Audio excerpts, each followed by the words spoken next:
The Democrats, man, they down bad right now.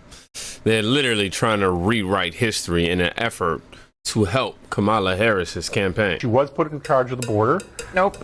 She was in charge of reaching out to the South and Central American countries to stem the immigration. She wasn't the border czar. She was not actually the border czar. She is not the border czar. She was never border czar. She was not the border czar. Let's be very clear. There was no border czar. President Biden put his vice president, Kamala Harris, in charge of one of his administration's growing challenges. She is now the point person on immigration. Vice President Harris is now the Biden administration's point person to oversee his administration's efforts to stem the flow of migrants. Kamala Harris, the point person on immigration. The point person in the effort to stop the flow of migrants. And Kamala Harris will lead the response to the border challenge. Kamala Harris to lead the White House efforts to tackle migration challenges at the U.S.-Mexico border. To take the lead on overseeing all of these efforts at the border. Putting his vice president, Kamala Harris, in charge of this. Her first big portfolio item. To oversee solutions. And I have confidence that she's going to do a good job in this role. I think President Biden made a good decision, a wise move. And this is why, bro, I only want the truth. People get so wrapped up into identity politics and voting blindly and, oh, they're just saying these mean things because she's a black. No, bro. Look for the truth. Only the truth. These Democrats will stop at nothing just to try to convince you of just to convince you to keep going in their way, voting in their way. Just 3 years ago, it's, yeah, man, you know, she's in charge of the border. She's in charge of the border. And as soon as she's running for president, she was never in charge of the border.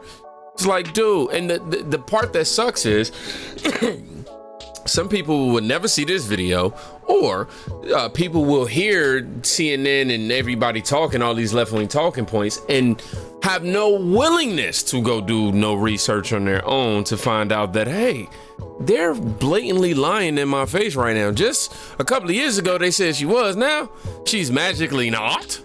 Oh, wow, Democrats, man. Just wow. We got to read some of these comments. Can't make this stuff up before I do, though. You can't make it up. Matter of fact, I'm going to say it how it's supposed to say. You can't make this shit up, okay?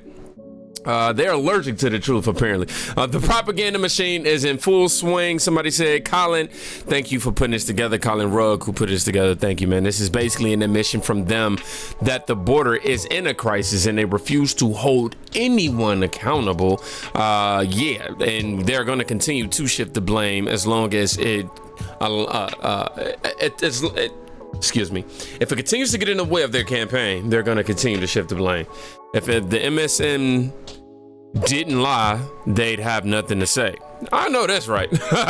Somebody put, I'm not with her. Those who forget history are doomed to repeat it. Amen to that. And not only that, Kamala Harris just officially started her campaign with RuPaul and his drag queens. Hi, everyone. It's Kamala Harris. Each day, we are seeing our rights and freedoms under attack, including the right of everyone to be who they are, love who they love, openly and with pride. So as we fight back against these attacks, let's all remember, no one is alone. We are all in this together, and your vote is your power. So please make sure your voice is heard this November and register to vote at vote.gov. Can I get an amen? Amen! Now on with the show. And remember, you better vote.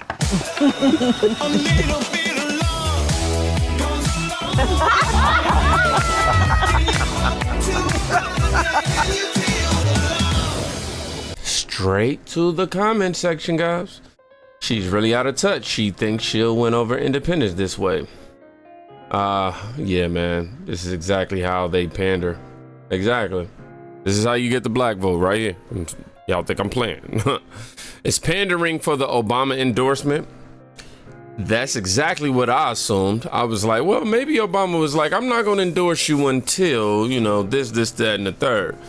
because we know that, you know, Obama definitely advocates for the alphabet community, and I want to continue this. But before I continue, I want to say I have no problem with you having your preference in life. Do what you do, man. Okay, do what you do. We have no problem with you. You feel me? We just don't like indoctrinating our kids, and then like that's a whole nother conversation. But yeah, I just wanted to make that blanket statement. Ain't got no problem. We got a problem with all this forced BS. That's what we have a problem with. Why do people feel they need to celebrate sexual deviancy is beyond me. Keep your fetishes in the bedroom. Children are in society. For sure, man. I am sick and tired of, hold on, what is this? I am sick and tired of the trans stuff. It's nonstop. Somebody else wrote, who treats voting like it's a drag race? Get it? I get what you did there.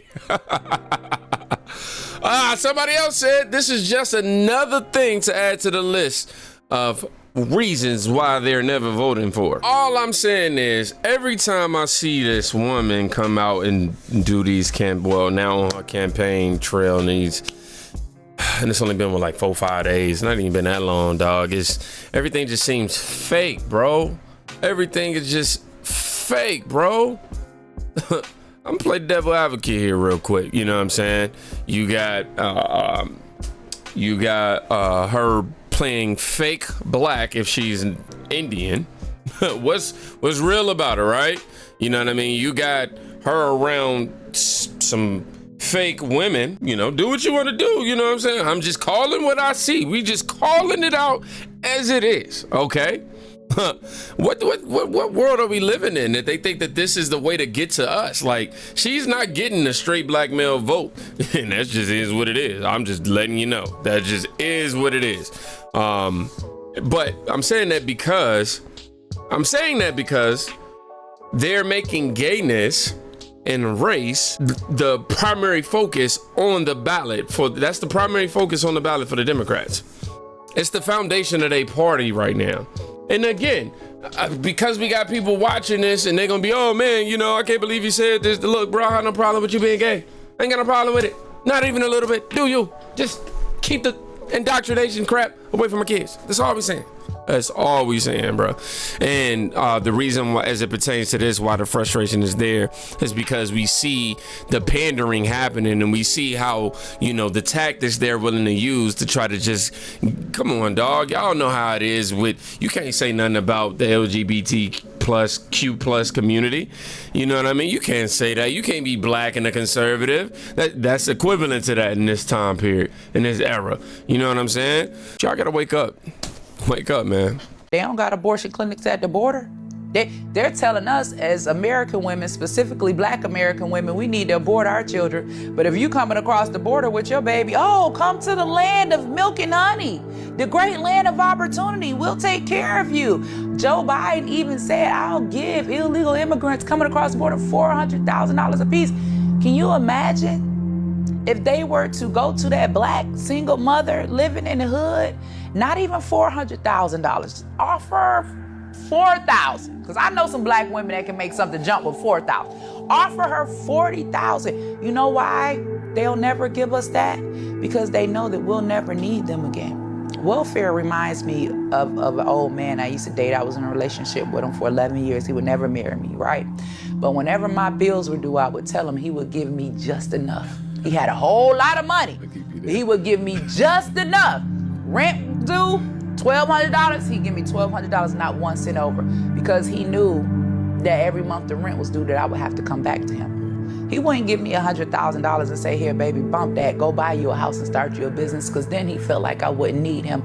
The government system is the same way when it comes to black Americans. They'll never give us enough to get over and get up. It's only enough to make sure we continue to come back every 30 days so that we can remain slaves to their system. This makes no sense. Sweet Jesus, man. Who didn't see this coming though, right? Like, we've been seeing the buildup of this, you know, happening for the last couple of years. But they try to convince us that they care about us, y'all. Y'all think just because they look like us. I'm trying to tell you, man, like, I'm not here to try to convince you of anything. I'm here just to show you the proof, bro. Black Lives Matter are not even supporting Kamala Harris. One group that you would think would be in her corner who isn't is Black Lives Matter. They released a statement saying, "We do not live in a dictatorship. Delegates are not oligarchs." Installing Kamala Harris as the Democratic nominee and an unknown vice president without any public voting process would make the modern Democratic Party a party of hypocrites. Black Lives Matter demands that the DNC immediately host an informal virtual snap primary across the country prior to the DNC convention in August. You would think that that statement would be from a Republican group. It's not. It's from Black Lives Matter. Now, the reason why the detachment here is so significant is because, got to remember, Kamala Harris was all for defunding the police. Y'all hear this? All for defunding the police. I'm reading right here, breaking footage found of VP Kamala Harris supporting defund the police. Quote, "It's about upending the system," end quote. "We need to look at police budgets," end quote. "More safety with more cops is wrong." What? Trying to look, part of this movement, and it's not just a moment, it's a movement, standing on the shoulders of the movements before. Part of this has to be about changing the system, rehauling the system, upending the system. And so that piece of it, you're right. Under this Attorney General, I have no hope for it being implemented. But God willing, he will be out of that office shortly. And then we need to have a requirement that that office do the right thing going forward. So then if you're for overhauling, where do you stand on defund the police? Look, right. So here's the thing, defund the police. The issue behind it is that we need to reimagine how we are creating safety. And when you have many cities that have 1/3 of their entire city budget focused on policing, we know that is not the smart way and the best way or the right way to achieve safety. For too long, the status quo thinking has been, you get more safety by putting more cops on the street. Well, that's wrong. Because, by the way, if you want to look at upper middle class suburban neighborhoods, they don't have that patrol car. They don't have those police walking those streets. But what they do have, they have well-funded schools. What they do have is home ownership, high home ownership rates. What they do have are thriving small businesses. What they do have is access to public health and mental health services. So this whole movement is about rightly saying, we need to take a look at these budgets and figure out whether it reflects the right priority. This has been their plan all along, people. You know, somebody even pointed it out. They want to defund and strip the public of all protections and allow illegals to destroy our country. They want to rule over rubble. Guys, if you want law and order and to be able to protect your family, how could you vote for Kamala Harris after you hear stuff like this? I'm starting to see why Trump was getting excited about Obama and Michelle endorsing Kamala Harris. He knows she's the most radical candidate in U.S. history. She was even ranked the most liberal, I believe, attorney general or something like that. Don't quote me on that. But I ain't even gonna play this clip, but y'all can look it up. She's, you know, with Stephen Colbert, and she's bragging about the BLM riots and how she supported. She said that she's not having more police. I mean, I'm reading right now. Kamala Harris said that having more police doesn't make a place safer. She should be disqualified from running just off of that statement alone. Honestly, I'm glad that she just pointed that out, because when I did hear her say that, dog, like my whole mood towards this is just this at this point. It's just like, yo, how are people looking at this information and coming to the conclusion that they want to support this woman, man? I don't get it, bro. I don't get it. More police don't mean more safety. I tell you what, I've seen police officers or just they lights in certain places, and I wasn't even doing nothing wrong, and they had me like, oh, whoa, hold up. You know what I mean? Let me make sure I ain't doing nothing wrong just by seeing the lights alone. What do you mean? Of course, the people in the suburbs who live in these communities, who's making all this money or whatever the case, who are away from areas which crime is being struck in all the time. Of course, I would assume that they wouldn't need as much. Not saying that nothing happens, but I would imagine. Versus a community where there's active violence all the time, where there's, crime, where crime rate is soaring and, where crime is high in certain areas. Sure, you would want to have more police officers there. The presence will intimidate the criminals. Yeah, let me get up out of here. Let me go. I need some water.